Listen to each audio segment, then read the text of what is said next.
Good morning, students. Today we are going to study about type study earthworm. Earthworm பற்றி பார்க்கலாம். organ system in animals. Chapter number 4ல இது இருக்கு. சரியா? இதில் kingdom Animalia, phylum அனலிடா, class என்ன அப்படின்னா நமக்கு ஆலிகோசீட்டா அப்படின்னு பேர். அப்புறம் சப்கிளாஸ் தான் வந்து ஆலிகோசீட்டா அப்படின்னு நம்ம கொடுத்துருக்காங்க.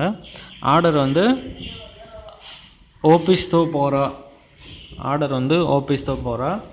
இதில் ஜீனஸ் லாம்பிட்டோ, அப்புறம் ஸ்பீஷியஸ் வந்து மாருட்டி. நமக்கு ஸ்பீஷியஸ் கொடுக்கல. ஸ்பீஷியஸ் வந்து மாருட்டி, ஜீனஸ் வந்து லாம்பிட்டோ. ஃபுல் நேம் வந்து லாம்பிட்டோ மாருட்டி அப்படின்னு பேர் அதுக்கு, அந்த மண்புழுக்கு. இதுதான் எர்த்வார்மு. An earthworm is a terrestrial invertebrate that belong to the order Opisthophora. They exhibit a tube within a tube body plan or externally segmented with a corresponding internal segmentation. இதில் பார்த்தோம் அப்படின்னா இதோட உடம்பு டியூப் மாதிரியான ஒரு அமைப்பில் இருக்கும். டியூப் மாதிரியான ஒரு அமைப்பு இந்த மண்புழுவில் காணப்படும். அப்புறம் இதில் பார்த்தோம் அப்படின்னா செக்மெண்ட்ஸ் வந்து அதிகமாக காணப்படும். சரியா? செக்மெண்ட்ஸ்னால் சொல்லுவோம் தனித்தனி பிரிவுகள், அதை தான் செக்மெண்ட்ஸ்ன்னு சொல்லுவோம். உடம்பு முழுக்கவே அது வந்து செக்மெண்டட் பாடி. சரியா? அந்த செக்மெண்ட்ஸுக்கு நடுவில் ஒரு சின்ன முள் மாதிரியான ஒரு அமைப்பு வந்து காணப்படும். அதுக்கு பேர் சீட்டா அப்படின்னு பேர் அதுக்கு. சரியா? பாடி சீட்டே அப்படின்னு பேர். இது எதுக்காக பயன்படுகிறது அப்படின்னா லோக்கோமோஷனுக்காக பயன்படுகிறது. சரியா? அனாட்டமி பார்ப்போம்.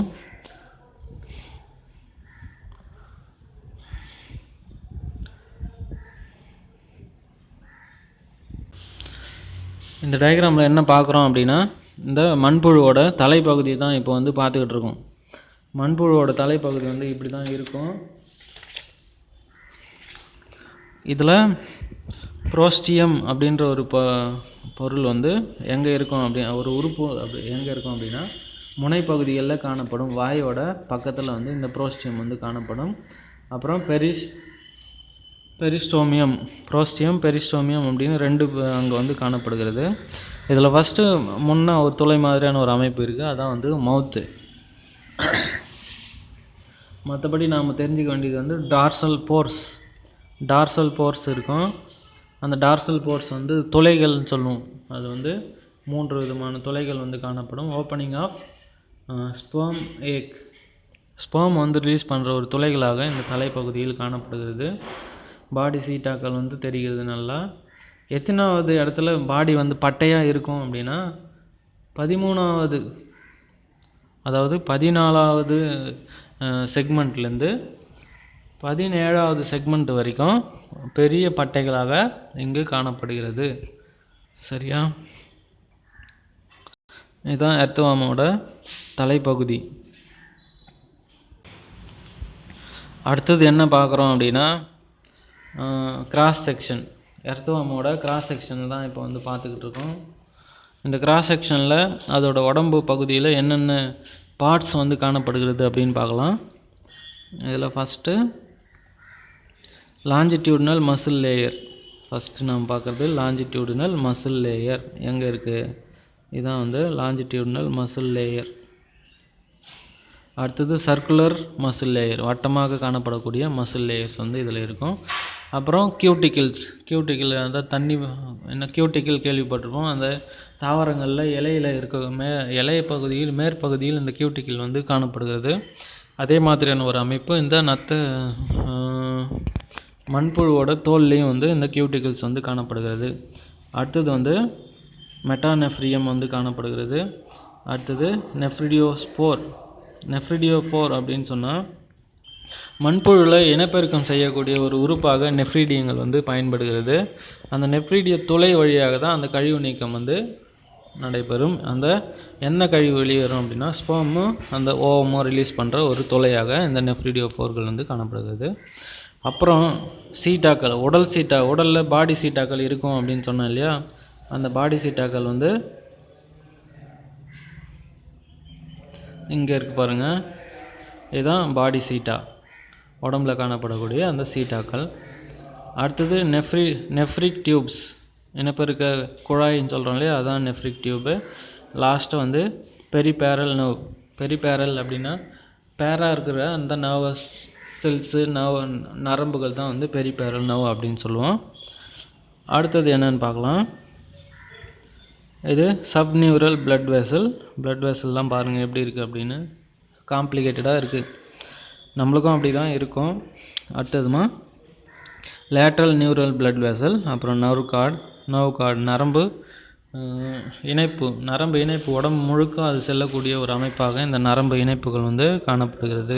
சரியா, அதான் வந்து நரம்பு இணைப்பு. அடுத்தது வென்ட்ரல் பிளட் வெசல்ஸ், நடுவில் இருக்கக்கூடிய இரத்த குழாய். அப்புறம் லேட்ரல்லையும் இருக்கும், லேட்ரல் வென்ட்ரல் அப்படின்னு 2 பகுதி. என்ன, இது ஒரு பிளட் வெசலு, இது ஒரு பிளட் வெசல். சரியா, இது வென்ட்ரல் அப்படின்னா அது லேட்ரலாக இருக்கும். டார்சல், சரிம்மா, அது வந்து டார்சல். இது வென்ட்ரல் சைடு, இது டார்சல் சைடு. சரியா, மேற்புறம் கீழ்ப்புறம் அப்படின்னு படிக்கணும் அதை.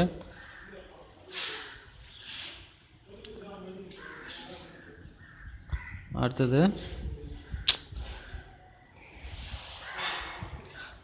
பார்க்கலாம். நியூரோஸ்டோம் வந்து இங்கே காணப்படுகிறது. நரம்பு வெளி இணைப்பு அப்படின்னு பேர் நியூரோஸ்டோம் அப்படின்னா. அப்புறம் சீலோம் பாடி கேவிட்டி, அப்புறம் செப்டம், இன்டெஸ்டைன், டைப்போசோல் எல்லாமே வந்து இதில் காணப்படுகிறது. பிளாடர்னால் தெரியும், சேர்த்து வைக்கிற ஒரு பை போன்ற ஒரு அமைப்பு தான் பிளாடர் அப்படின்னு பேர். இந்த பெருசாக வட்டமாக ஒரு பகுதி இருக்கு இல்லையா, இதுதான் வந்து உணவு குழல். இது உள்ளே தான் வந்து மண்ணை உள்ளே எடுத்து மண்ணில் இருக்கிற நியூட்ரியன்ஸை அது வந்து எடுத்து சாப்பிட்டோம். அடுத்தது நர்வஸ் சிஸ்டம். மண்புழுவோட நர்வஸ் சிஸ்டம் வந்து இப்படி தான் இருக்கும். இதில் கேங்லியா அப்படின்னு சொல்கிறது நரம்பு இணைப்பு தொகுப்பு அப்படின்னு பேர். கேங்லியா அப்படின்னா நரம்புகள் வந்து அங்கங்கே ஒன்று சேரும். எல்லா நரம்பும் வந்து ஒன்று சேர்ற இடம் தான் கேங்லியா அப்படின்னு பேர்.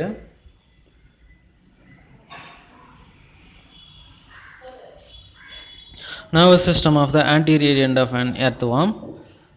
இது நாம் வந்து இப்படி தான் இருக்கும். இது வந்து பிரெயின், அது கீழே கேங்லியாக்கள் வந்து காணப்படுகின்றன. இதான் நர்வஸ் சிஸ்டம். இதில் சென்ட்ரல் நர்வஸ் சிஸ்டம் இருக்குது, அதை பார்த்துடலாம். தி சிஎன்எஸ் கன்சிஸ்ட்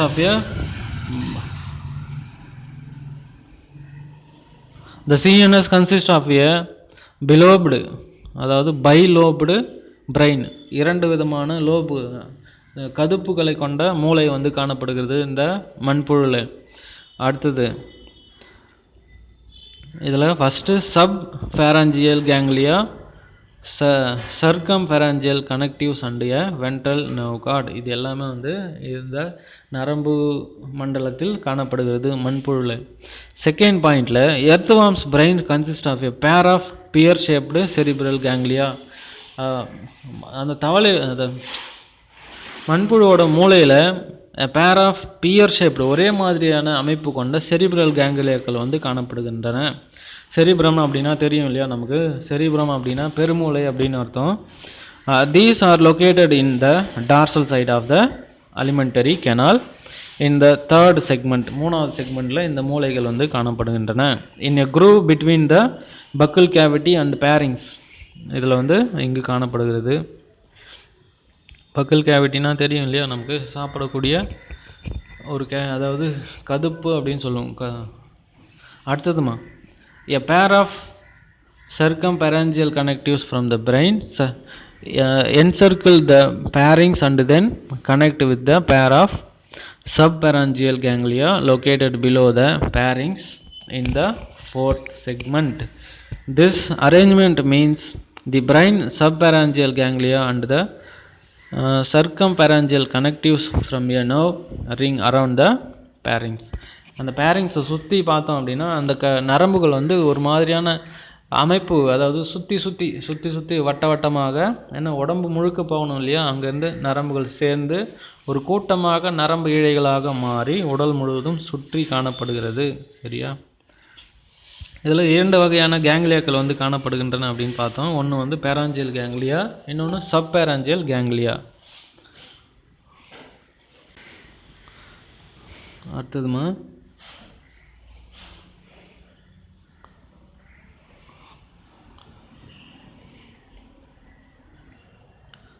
அடுத்தது பார்க்கலாம்.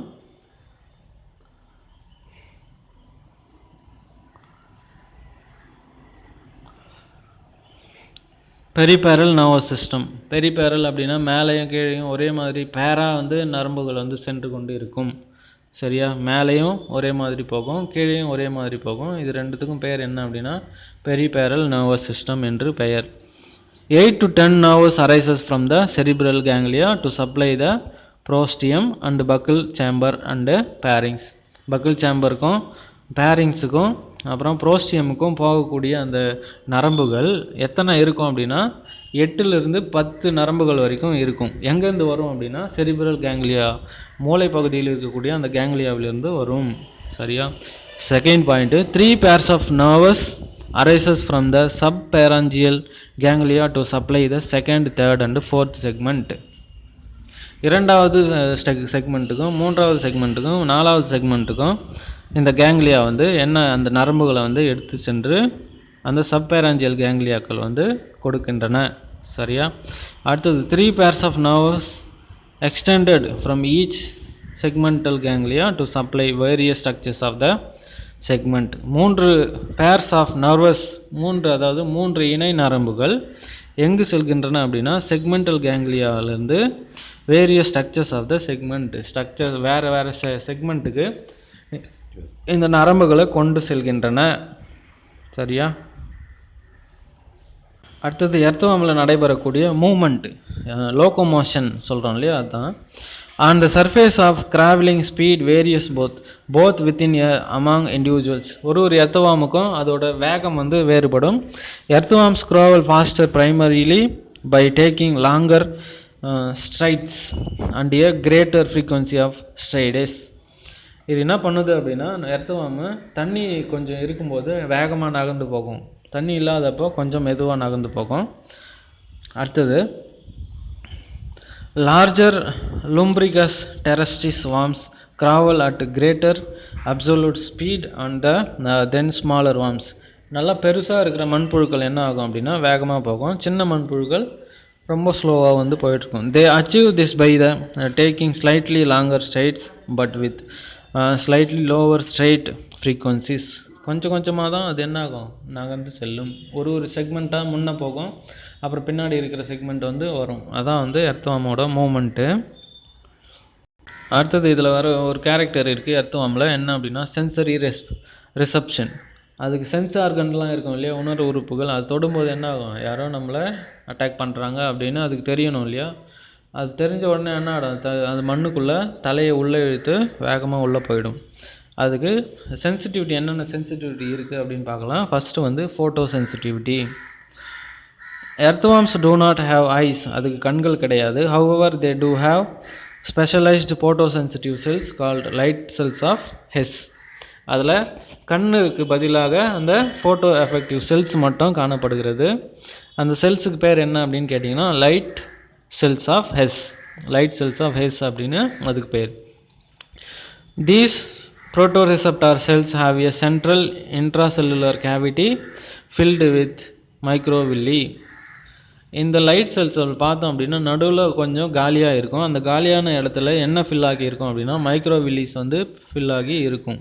as well as the microvilli there are several sensory cilia in the phagosome which are structurally independent of the microvilli.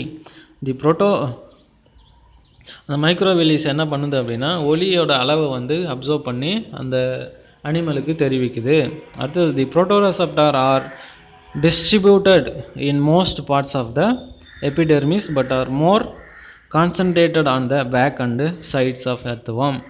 இது பின்புறம் வரைக்கும் இருக்கிற எல்லா செக்மெண்ட்லேயுமே இந்த ஃபோட்டோரிசெப்டார் செல்ஸ் வந்து காணப்படுகிறது. A relatively small number occurs on the ventral surface of the first segment. They are most numerous in the prostium and reduce in density in the first 3 segments. First 3 செக்மெண்ட்ஸில் அதோட density பார்த்தோம். அந்த செல்ஸோட density என்ன செல்ஸோட density அப்படின்னு பார்த்தீங்கன்னா, இந்த மைக்ரோவில்லியை கொண்டுள்ள light cells of S, அந்த light cells இருக்கு இல்லையா, அது எல்லாமே அதோட டென்சிட்டி ஃபஸ்ட்டு 3 செக்மெண்ட்ஸில் அதிகமாக இருக்கும். போக போக அந்த நடுவில் இருக்கிற அந்த செக்மெண்ட்ஸ்லாம் பார்த்தோம் அப்படின்னா கொஞ்சம் கொஞ்சமாக கம்மியாகும். அப்புறம் எபிடெர்மல் ரெசப்டார் சென்ஸ் ஆர்கன், இதான் வந்து சென்ஸ் ஆர்கனாக வந்து உணர்ச்சி உறுப்பாக மண்புழுக்களில் வந்து விளங்குகிறது. மண்புழுனாவே நமக்கு தெரியும், மண்புழு உழவர்களின் நண்பன் அப்படின்னு நமக்கு தெரியும். அது இப்போது அதோட எபிடெர்மில் அதோட தோல் பகுதி எப்படி இருக்கும் அப்படின்னு பார்க்கலாம். அந்த தோல் பகுதியில் அந்த ரிசப்டார்ஸ் எப்படி இருக்கும் அப்படின்னு பார்க்கலாம். The receptors are abundant and distributed all over the epidermis. Epidermis ஃபுல்லாகவே இந்த சென்ஸ் ஆர்கன் வந்து பயன்படுகிறது. இந்த ரிசப்டார் வந்து அந்த சென்ஸ் ஆர்கனில் பதிந்து காணப்படுகிறது. Each receptor shows a slightly elevated cuticle which covers a group of tall, slender and columnar receptor cells. டால் நீளமான சிலிண்டர்களாக காணப்படக்கூடிய அதாவது காலம்னா தனித்தனியாக அந்த ரிசப்டார் செல்கள் வந்து இங்கு காணப்படுகின்றன. These cells bear small hair-like poses at their outer ends. அதில் அந்த செல்ஸோட முனைப்பகுதியில் முடி போன்ற அமைப்புகள் வந்து காணப்படுகின்றன. எதுக்காக அப்படின்னா, and there inner ends and connected with nerve fibres. உள்ளே இருக்கிற அந்த ஃபைபர்ஸ் வந்து நரம்புகளுடன் இணைந்து காணப்படுகிறது. These epidermal receptors are tactile in function. They are also concerned with changes in temperature and respond to chemical stimuli. Earthworms are extremely sensitive to touch and mechanical vibration. இது என்ன பண்ணுது அப்படின்னா, அது டச் பண்ணும்போது அதுக்கு உண்டான அதிர்ச்சி வந்து அது கண்டுபிடிச்சி அது என்ன பண்ணிடும் அப்படின்னா, அது உணர்ந்து கொள்ளும் எங்கே இருக்கிறோம் அப்படின்னு சொல்லிட்டு. சரியா? நெக்ஸ்ட் வந்து பக்கிள் ரெசப்டார், இதுவும் ஒரு sense organ. These receptors are located only in the epithelium of the buccal chamber. These receptors are gustatory and olfactory. They also respond to chemical stimuli. இந்த பக்கிள்ஸில் காணப்படக்கூடிய அந்த ரிசப்டார்ஸ் வந்து என்ன கெமிக்கல் ஸ்டிமுலஸாக அது வந்து காணப்படுகிறது. அடுத்தது டைஜஸ்டிவ் சிஸ்டம்.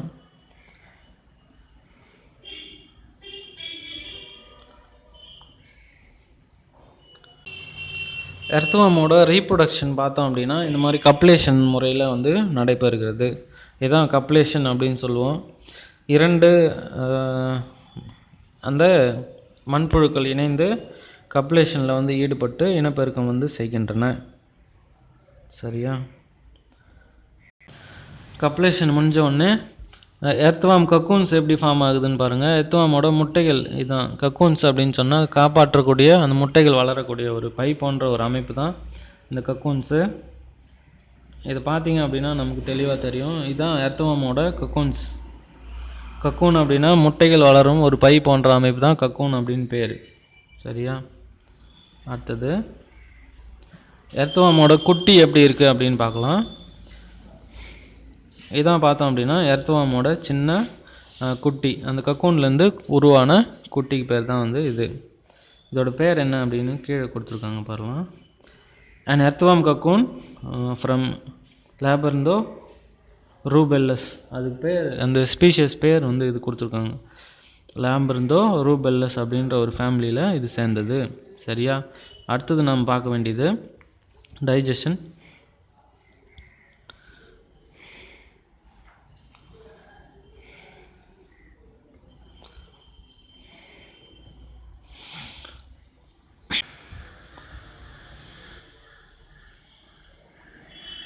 டைஜஷன் தான் இப்போ வந்து பார்த்துக்கிட்டு இருக்கோம். The gut of the earthworm the gut of the earthworm is a straight tube. அதாவது ஒரு நீளமான உருளை போன்ற ஒரு டியூப் மாதிரியான ஒரு அமைப்பு இதோட இனப்பெரு, அதாவது உணவு மண்டலத்தில் வந்து காணப்படுகிறது. அந்த உணவு மண்டலத்தில் மண் என்ன பண்ணும், அந்த டியூப் வழியாக உள்ளே சென்று மண் கொஞ்சம் கொஞ்சமாக செரிக்கப்பட்டு அதாவது சீரணமாயிடும். சரியா? அடுத்தது பார்க்கலாம். It is differentiated into an alimentary canal. இதுக்கு பேர் என்ன அப்படின்னு வச்சுருக்காங்க அப்படின்னா அலிமெண்டரி கெனால் அப்படின்னு பேர் வச்சுருக்காங்க. And associated glands with are embedded in the wall of the alimentary canal itself. அது என்ன பண்ணுது அப்படின்னா அந்த வால் பகுதி இருக்கு இல்லையா, அதோட சுவர் பகுதி வந்து எதில் ஒட்டி இருக்குது அப்படின்னா இந்த அலிமெண்டரி கெனால் கூட ஒட்டி இருக்கு. சரியா? The alimentary canal consist of a mouth, buccal cavity, அப்புறம் பேரிங்ஸ், ஈசோஃபேகஸ், கார்ப்பு, அப்புறம் வந்து கிசாட், லாஸ்ட்டாக என்ன அப்படின்னா இண்டஸ்டைன். சரியா? இந்த பக்கல் கேவிட்டி அப்படின்னா என்ன அப்படின்னு ப்ராக்கெட்டில் கொடுத்துருக்காங்க. Generally running through the first 1 or 2 segments of the earthworm. முதல்ல ஃபஸ்ட்டு செக்மெண்ட்லேயோ இல்லை செகண்ட் செக்மெண்ட்லேருந்து ஸ்டார்ட் ஆகிற அந்த குழாய் போன்ற அமைப்பு தான் பக்கல் கேவிட்டி. செகண்ட் பேரிங்ஸ்னால் என்ன அப்படின்னு பார்க்கலாம். Running generally about 4 segments in length. இந்த பேரிங்ஸ் வந்து முதல் 4 செக்மெண்ட்ஸில் மட்டும்தான் வந்து இருக்கும். சரியா? அந்த குழாய்க்கு பேர் பேரிங்ஸ். ஈசோஃபேகஸ்னால் தெரியும் நமக்கு, கிராப் அப்படின்னாவும் தெரியும், கிசாட்னாவும் தெரியும் யூஸ்வலி. And intestine. இண்டஸ்டைன் வந்து அடுத்து காணப்படுது நீளமான அந்த பகுதி. சரியா? அடுத்தது சர்க்குலேட்டரி சிஸ்டம். எர்த்வார்மோட சர்க்குலேஷன் எப்படி நடைபெறுகிறது அப்படின்னு பார்க்கலாம். Earthworm have A dual circulatory system. இரண்டு, அதாவது மேற்பக்கம் டார்சல் வென்ட்ரல் அப்படின்னு படித்தோம் இல்லையா, மேற்பக்கம் கீழ்ப்பக்கம் அப்படி அடிப்பக்கம் அப்படின்னு. இதை 2 வகையான சர்க்குலேட்டரி சிஸ்டம் இவை கொண்டுள்ளன. Both the coelomic fluid and a closed circulatory system carry the food waste and respiratory gases. Circulatory சிஸ்டமில் என்னென்ன சப்ளை செய்யப்படுகிறது அப்படின்னா உணவு, வேஸ்ட் மெட்டீரியல், அப்புறம் ரெஸ்பிரேட்டரி கேஸஸ் வந்து சப்ளை செய்யப்படுகிறது. The closed circulatory system has 5 main blood vessels. 5 விதமான இரத்த குழாய்களை மண்புழுவில் காணலாம். First the dorsal vessel which runs above the digestive tract. First வந்து டார்சல் வெசல் வந்து எங்கே ஓடுது அப்படின்னு கேட்டிங்கன்னா டைஜஸ்டிவ் ட்ராக்குக்கு கீழவே வந்து ஓடுகிறது, அதாவது டைஜஸ்டிவ் ட்ராக்கு கூடவே ஓடுது. செகண்டு தி வென்ட்ரல் வெசல், பாட்டம் அடிப்பக்கமாக இருக்கக்கூடிய அந்த வெசல் வந்து which runs below the digestive tract. Digestive ட்ராக்குக்கு அடிப்பக்கமாக இது வந்து ஓடுகிறது. அடுத்தது the subneural vessel which runs below the ventral nerve cord. Ventral nervous system கூட இந்த ஒரு பிளட் வெசல் வந்து போகிறது. எந்த பிளட் வெசல் அப்படின்னா subneural vessel. And 2 lateroneural vessels, 2 lateroneural vessels வந்து காணப்படுகிறது on the side of the nerve cord. சைடில் நர்வ், அதாவது நர்வ் கார்டுக்கு சைடில் 2 விதமான லேட்ரோ நியூரல் வெசல்ஸ் வந்து ஓடுகிறது, இரத்த ஓட்டம். சரியா? அடுத்தது எக்ஸ்கிரீட்டரி சிஸ்டம், கழிவு நீக்க மண்டலம். The excretory system contains a pair of nephridia in every segment except for the first 3 and the last ones. இதில் the excretory system contains a pair of nephridia. கழிவு நீக்க மண்டலத்தில் 2 நெஃப்ரிடியாக்கள் வந்து காணப்படுகின்றன. அதாவது எல்லா செக்மெண்ட்ஸ்லையுமே இது வந்து காணப்படுகிறது. Accept from the first 3 and the last 1. Last இருக்கிற ஒரு செக்மெண்ட்டில் இந்த நெஃப்ரிடியா இருக்காது, ஃபஸ்ட்டு 3 செக்மெண்ட்டில் இந்த நெஃப்ரிடியா வந்து இருக்காது. The 3 types of nephridia are, அதாவது 3 வகையான நெஃப்ரிடியாக்கள் வந்து காணப்படுகின்றன அப்படின்னு நாம் படித்தோம். ஃபஸ்ட்டு இன்டகுமெண்ட்ரி நெஃப்ரிடியா, அப்புறம் septal nephridia and pharyngeal nephridia. The integumentary nephridia lie attach the inner side of the body wall in all segments except the first 2. அதாவது இன்டகுமெண்ட்ரி அப்படின்னு சொன்னாவே நமக்கு தெரியும், அந்த தோல் பகுதியில் ஒட்டி காணப்படக்கூடிய அந்த நெஃப்ரிடியாக்களுக்கு பேர் தான் இன்டகுமெண்ட்ரி நெஃப்ரிடியா அப்படின்னு பேர். சரியா? அடுத்தது the septal nephridia are attached to both side of the septa behind the 15th segment. 15வது செக்மெண்ட்டில் இந்த சாப்டா நெஃப்ரிடியாக்கள் வந்து ஒட்டி காணப்படுகிறது. அடுத்தது the pharyngeal nephridia are attached to the 4th and 5th and 6th segments. 4, 5, 6 இந்த 3 செக்மெண்ட்ஸ்லையும் இந்த ஃபெராஞ்சியல் நெஃப்ரிடியாக்கள் வந்து காணப்படுகின்றன. The waste in the coelom fluid from a forward segment is down in by the beating of cilia of the nephridiostome. நெஃப்ரிடியோஸ்டோமில் cilia மூலமாக கழிவுப் பொருட்கள் வந்து வெளியேற்றம் நடைபெறுகிறது. ஃப்ரம் 3 அதாவது from there it is carried through the septum via a tube which forms a series of loops அதாவது entwined by blood capillaries. அதாவது பிளட் கேப்லரிஸ் கூடவே இந்த நெஃப்ரிடியாக்கள் வந்து ஒட்டி காணப்படுவதனால் ஈஸியாக அந்த கழிவுப் பொருட்களை வந்து வெளியேற்ற முடிகிறது. அடுத்தது the excretory waste are then finally discharge through a pore on the worm's side. வார்ம்ஸில் சைட்ஸில் இருக்கக்கூடிய அந்த துளைகள் வழியாக கழிவுப் பொருட்கள் வந்து வெளியேற்றப்படுகின்றன. அடுத்தது எர்த்வாமோட respiration. Earthworm have no spiral அதாவது ஸ்பெஷல் ரெஸ்பிரேட்டரி ஆர்கன். ரெஸ்பிரேஷனுக்குன்னு தனியாக ஒரு ஆர்கன் வந்து இந்த எர்த்வாமில் கிடையாது. Gases are exchange through the moist skin and capillaries. அந்த மாய்ஸ்ட் ஸ்கின் அப்படின்றதுல அந்த மண்புழு நம்ம தொட்டு பார்க்கும்போது வழவழன்னு ஒரு மாதிரியாக பிசு பிசுன்னு இருக்கும் அது உடம்புல. அதான் மாய்ஸ்ட் ஸ்கின் அப்படின்னு பேர். அதில் இருந்து என்ன ஆகும், அது எதுக்காக அப்படின்னு கேட்டிங்கன்னா, அந்த மாய்ஸ்ட் ஸ்கின்னு காற்றுல இருக்கிற இல்லை தண்ணியில் இருக்கிற ஆக்சிஜனை அதில் கரைஞ்சிடும். அந்த மாய்ஸ்டில் அந்த கரைஞ்ச ஆக்சிஜனை இந்த கேபிலரிஸ் வழியாக எடுத்துக்கொள்ளும். Where the oxygen is picked up by the haemoglobin dissolved in the blood plasma and carbon dioxide is released.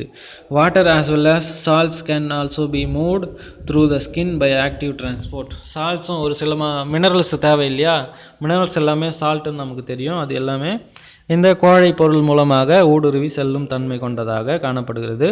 அப்புறம் கார்பன் டை ஆக்சைடு வந்து வெளியேற்றப்படுகிறது. ஓகேவா. அடுத்தது லைஃப் அண்ட் ஃபிசியாலஜி. இதெல்லாம் தேவையில்லை நமக்கு.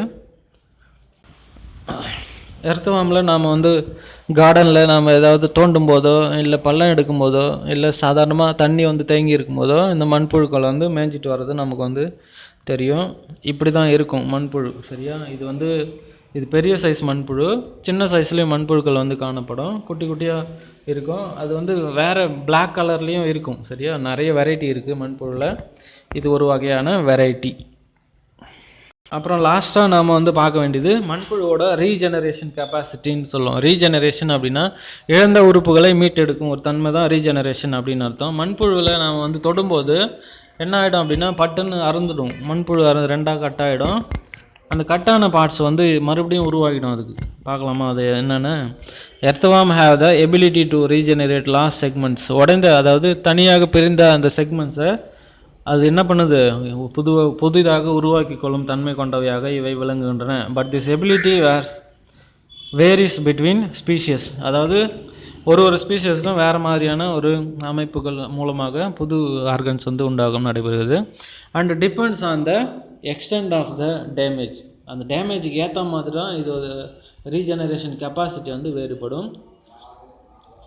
அது வந்து Stephenson 1930 devoted a chapter of his monograph to this topic. அதுதான் முதல்ல அவர் வந்து வெளியிட்டார். சரியா.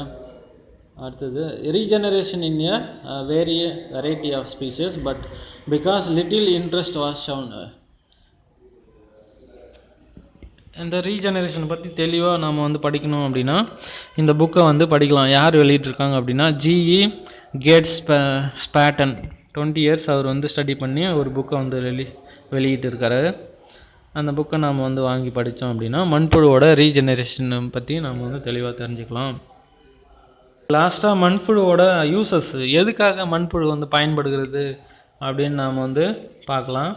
தி major benefits of earthworm activities to soil fertility for agriculture can be சப்மரைஸ்டு.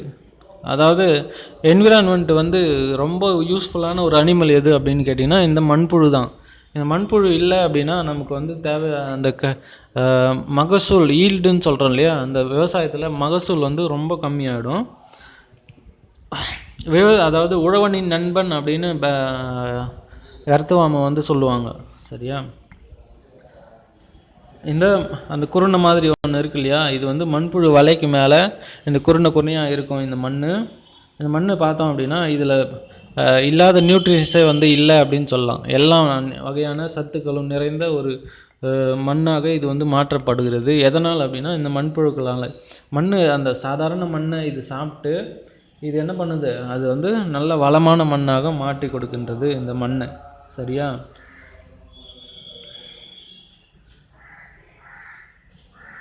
அடுத்தது எக்கனாமிக் இம்பேக்ட்.